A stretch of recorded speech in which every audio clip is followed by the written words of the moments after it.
Hello there and welcome to Scope. So nice to have you along for an episode where we're going to be looking at how better to look after the future of this wonderful planet of ours. And I think we should probably start with... doink. Oh, the ocean.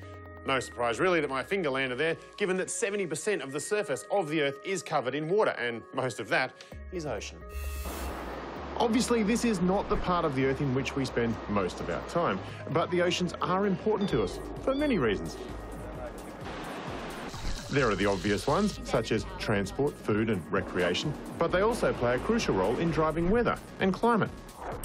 And what place in all of that does Crayweed have? Well, I'll be honest, I'd not really heard of it until just now, but it turns out I have run into it several times. Quite literally, in fact. So let's find out.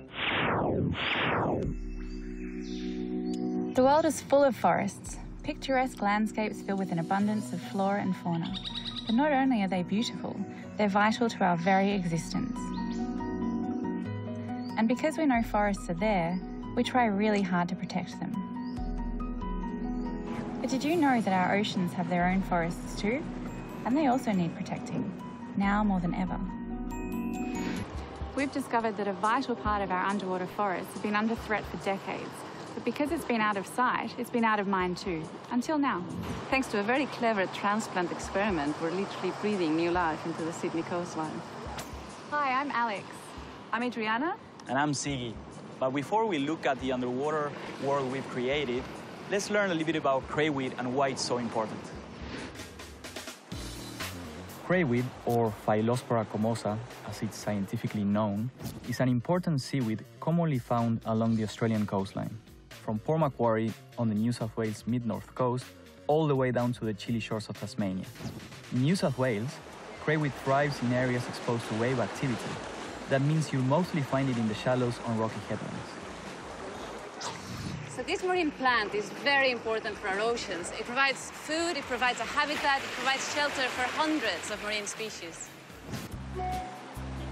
We discovered several years ago that crayweed numbers were declining around the Sydney area.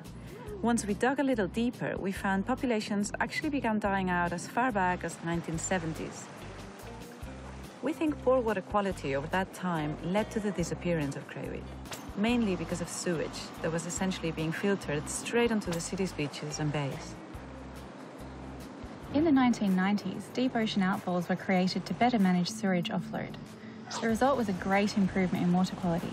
But sadly, it was too little too late for crayweed populations along this 70-kilometre stretch of coast, and they never recovered. Cue Operation Crayweed and our mission to revitalise the underwater world. We started by taking healthy samples from populations further down the coast, where the crayweed forest never disappeared. We then focused our efforts on 3 key areas where crayweed had disappeared: Cape Banks in Botany Bay, Little Bay, and right here in Long Bay.